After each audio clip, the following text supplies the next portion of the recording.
Right.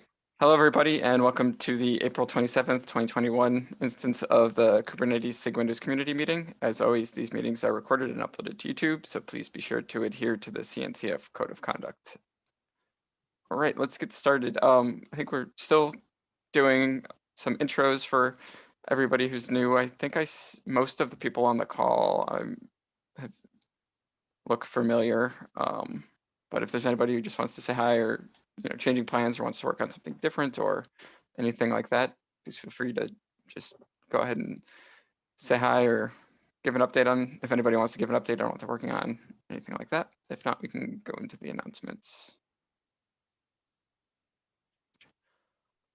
All right, let's go into the announcements. First thing is the 1.22 release schedule has been announced. It was sent to the Kubernetes dev alias, which everybody who's an org member should be subscribed to, but some highlights are enhancement freeze is May 13th, and the code freeze is slated for July 8th, and then the release is targeted for that first week in August.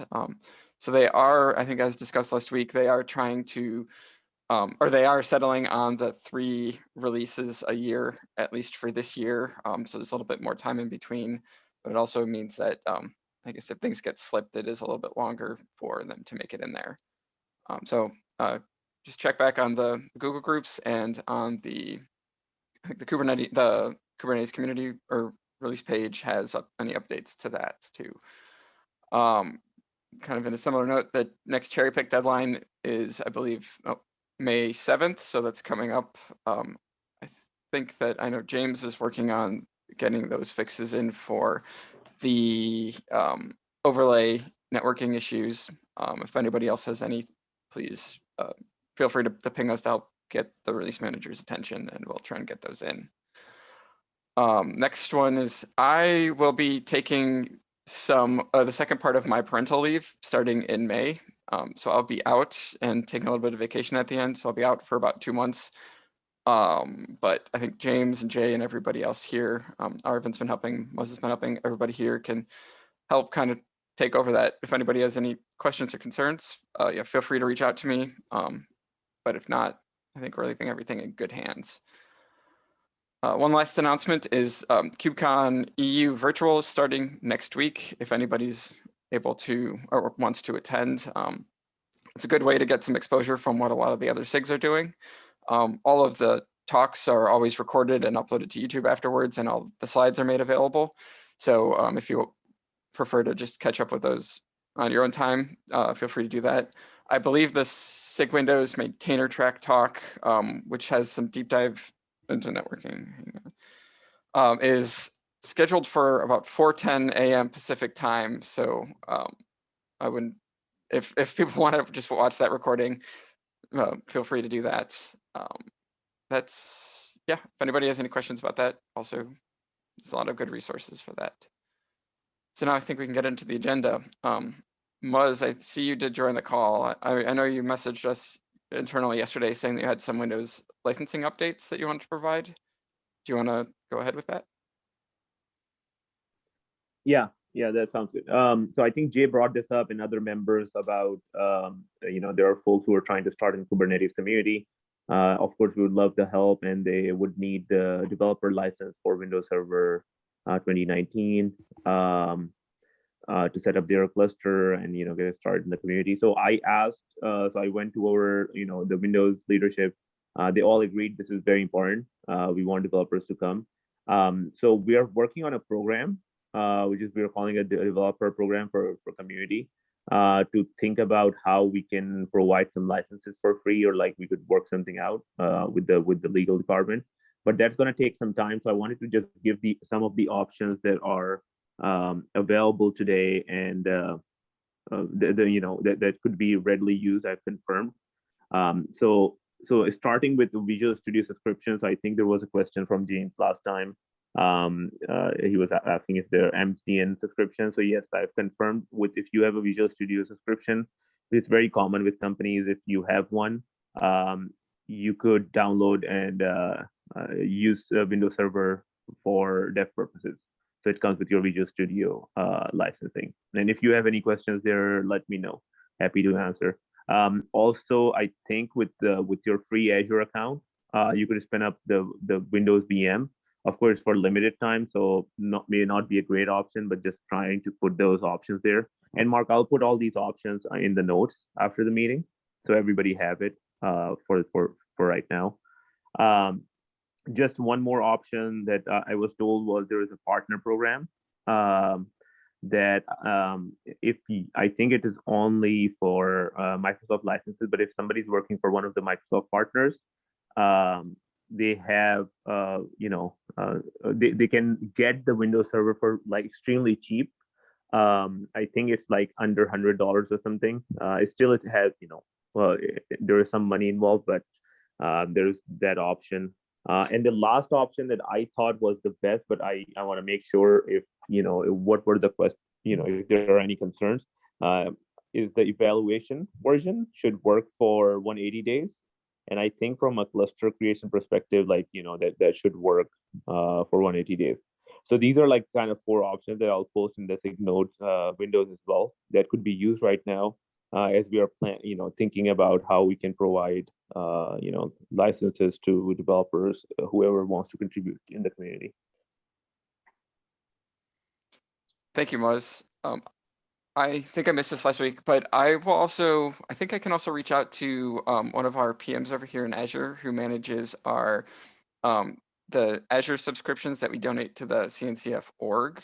I know in the past we've given virtual machines for running like CI tests that require Windows nodes to individual projects. That may be another option too. Yeah, that would be great. Yeah, I think you were out, Mark, last week. So last week, Jay and a couple of folks brought up that there are folks starting trying out to contribute to SIG Windows, and of course you would need to set up a cluster and you would need a Windows Server 2019 license, and that's their hurdle. And it shouldn't be. So it would be great if you could, because from a Windows container perspective, we also looked at it and we said we should have definitely a program like that. But if we have something existing, that would be, that'd be quickest, I think.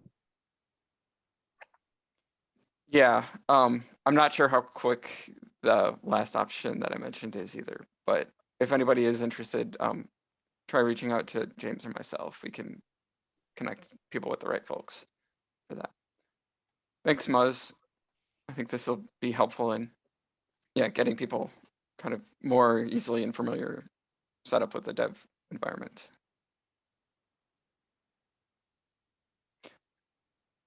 Craig on the call or Keiko, do either of you have any would have any comments for this too? I don't know if you guys would be able to help provide some Azure resources for development purposes.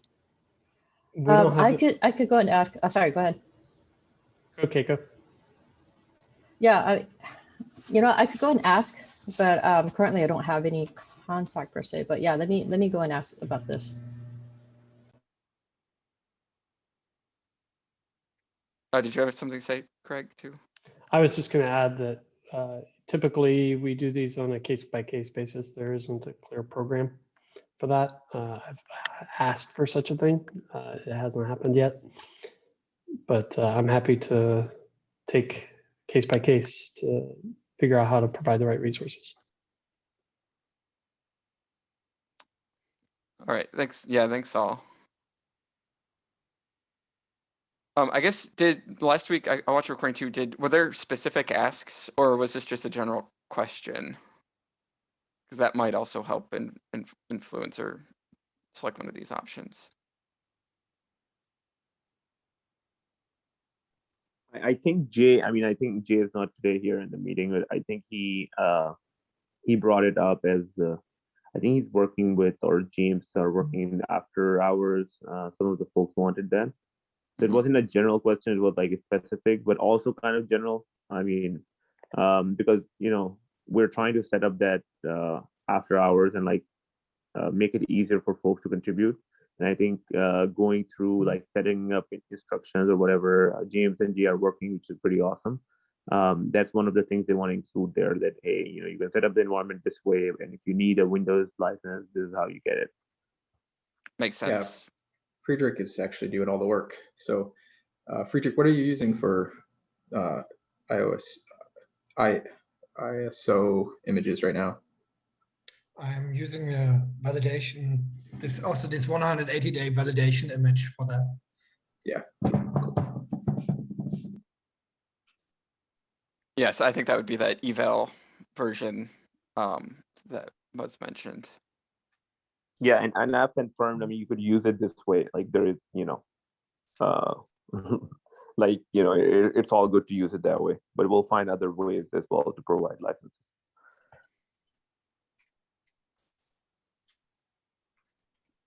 All right. Is there any other discussion topics for this? Sounds like we're ready to move on. This has been, I know this has been brought up a couple of times, but I wanted to highlight the PSP vNext work for Windows here. They are planning on moving that to alpha this release, and I think the current state of things is they're planning on including mechanisms or settling on a mechanism to exclude Windows pods from a lot of the policy enforcement. So that is, I think that's helpful, but it would be, I think, even better if this PSP vNext would be able to go in as an alpha implementation with Windows, with some Windows specific kind of policies and implementations too. And I think currently looking for contributors to help with that. So if anybody's interested, feel free to either review the CAP, comment on the CAP, contact James or myself. We've been involved in some discussions with that and everything. So there's that. I don't see anything else on the agenda, so I don't know if we want to open it up for just general topics, or maybe go into the after hours a bit early, or if anything has anybody else to add, or if anybody has anything else to add, feel free to go.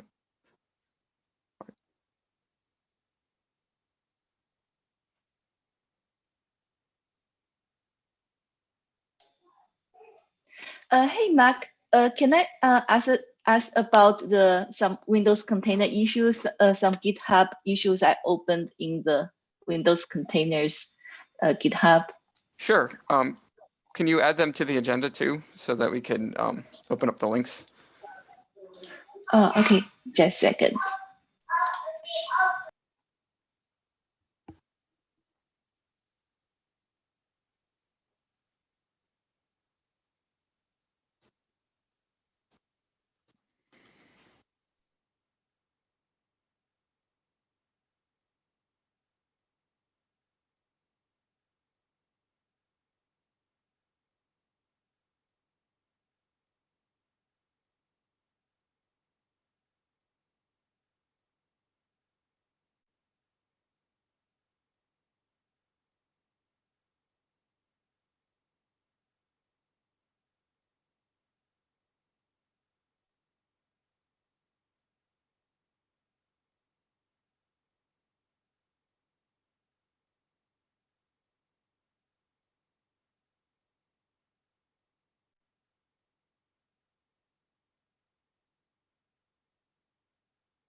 For the first one, I mentioned this one once in our meeting. It is the pod start indetermination.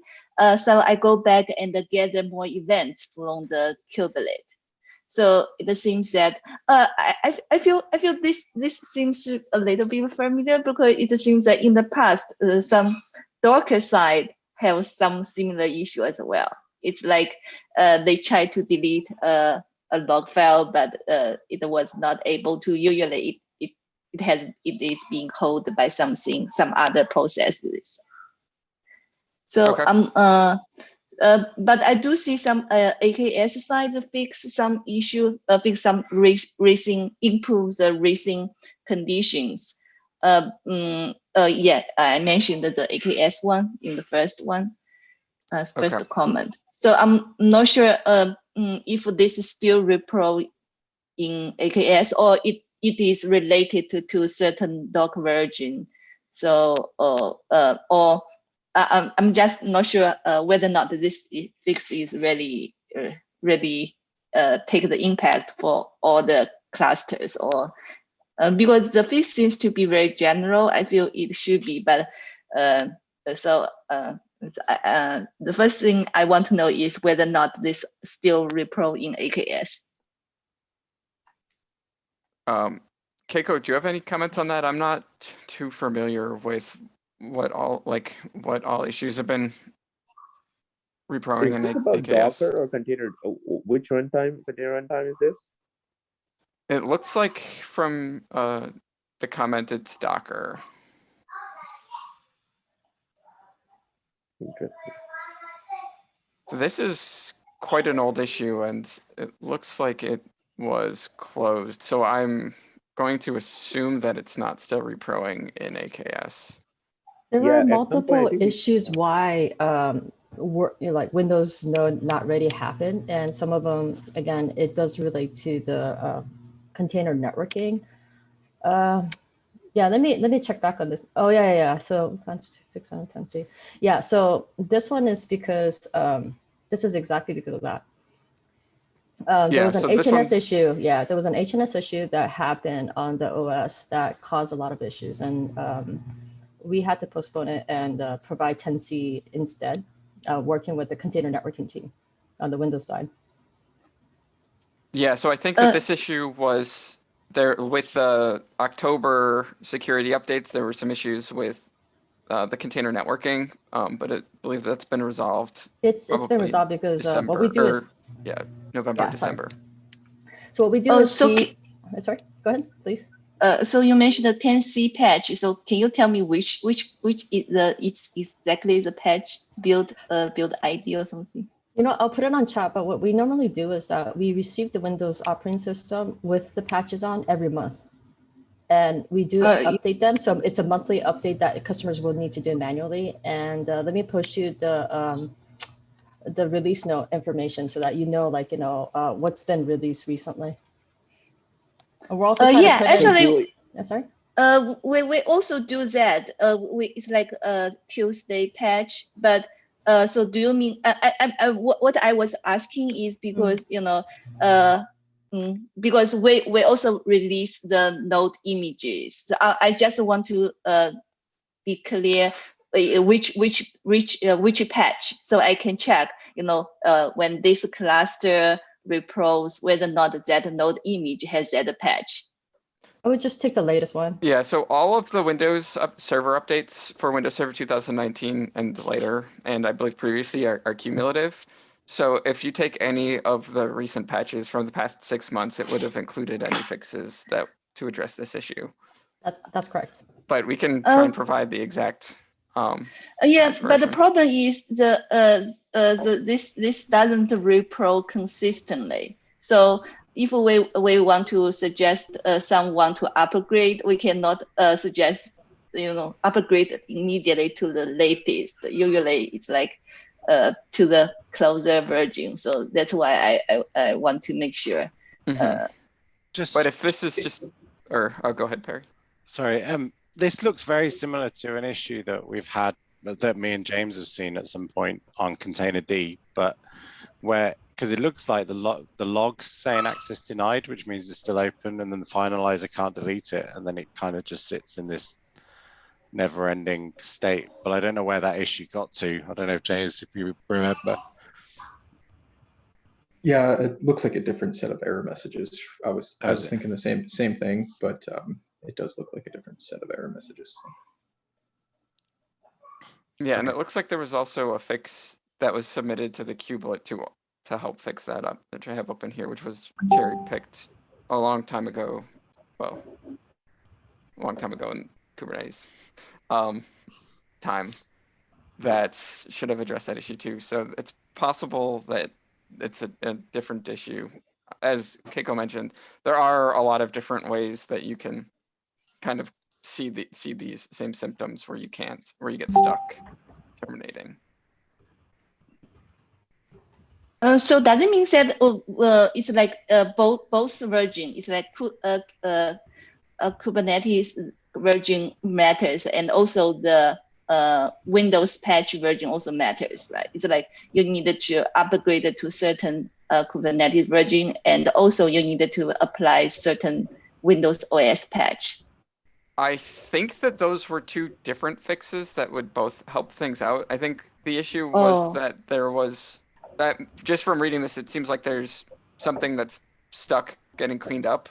It seems like the OS fix would prevent that from leaving those bad files around, and the kubelet fix would either work around the issue or try and more forcefully clean up those resources. Oh, got it. Thank you. So, but I'm might bet that this is a different issue that just manifests the same way in the logs.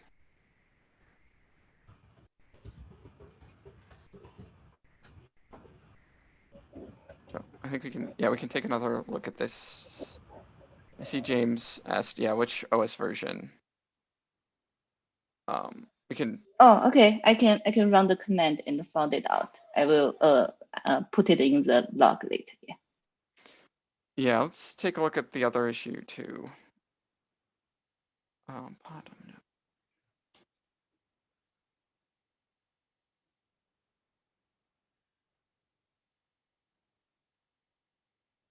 Okay. Yeah, I think this one, it looks pretty generic too. Unable to attach mount volumes.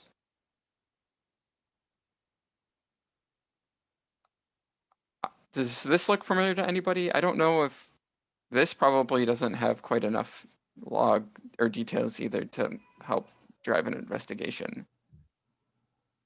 Yeah, I will also add more details. It is we saw it from GKE, and the version is let me go back later and get the version and put it in the doc.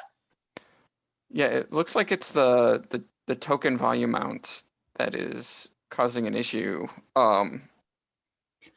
So that is the secret volume, and it seems that they both have the empty there and the secret volume fail to mount, and but I feel it already it failed in create the pod sandbox. So and this happens when there were two pods, they both trying to it seems that there is some concurrent operations going on, and yeah, do you know, are you able to I guess a couple of things maybe to try are you able to start the two pods if you space their starting times out? And like, do you only hit this if you try and start two pods in the same node at the same time? And things like that might be good. Yeah, I think it was happen when you suddenly start a lot of pods. And I also experienced something similar when I kill some pod and then try to restart it immediately. So it's a very frequently killing the pod and restarting. And it will also saying sometimes saying, hey, you failed to mount the volumes. So Julie, are you using Docker for this one? Yeah, I'm using Docker. Okay, yeah, we haven't seen this on Docker. There was something about secret volumes on containerd we have seen, but and these concurrent when you are when you mean handling concurrent actions, you mean like you're trying to scale, you're trying to spin up multiple pods at the same time? Yes. Yeah, it's like a lot of containers trying to start at the same time.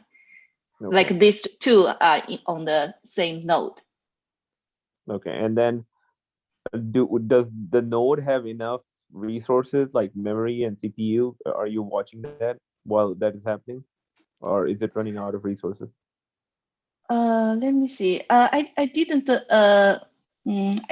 watch the watch that when maybe let me take a look at the log. Yeah. I think let me see if they also set up the limit and request correctly. Yeah, let me take a look at the pod spec. Okay, yeah, if you can post it there, but that's something we have seen, like, sometimes the node runs out of resources and then of course it's going to crash. But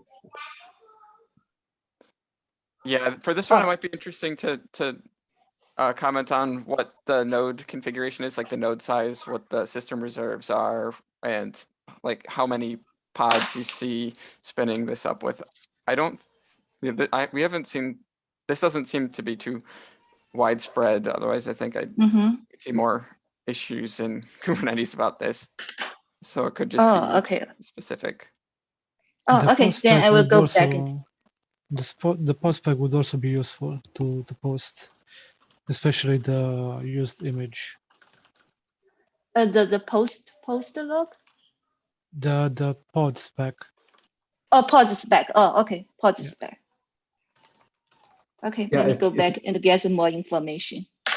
And you mentioned that you were able to reproduce something very similar if you start and stop something really quick. If you could provide those steps too, that would be helpful to be Oh, able to okay. try reproducing. Yeah, what I did is, yeah, I will add the steps.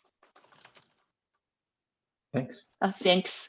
The version of the Windows nodes will also be useful to know.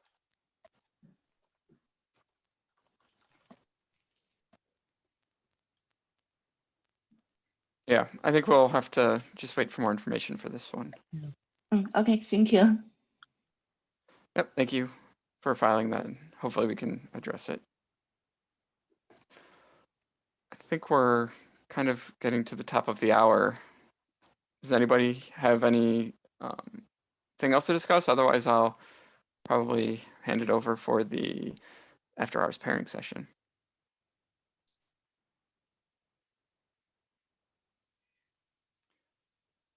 All right, thanks all. I'm going to end this meeting. Everybody have a good day and good week. Stay healthy. Thank you. Thank you. Bye. Thank you. Bye.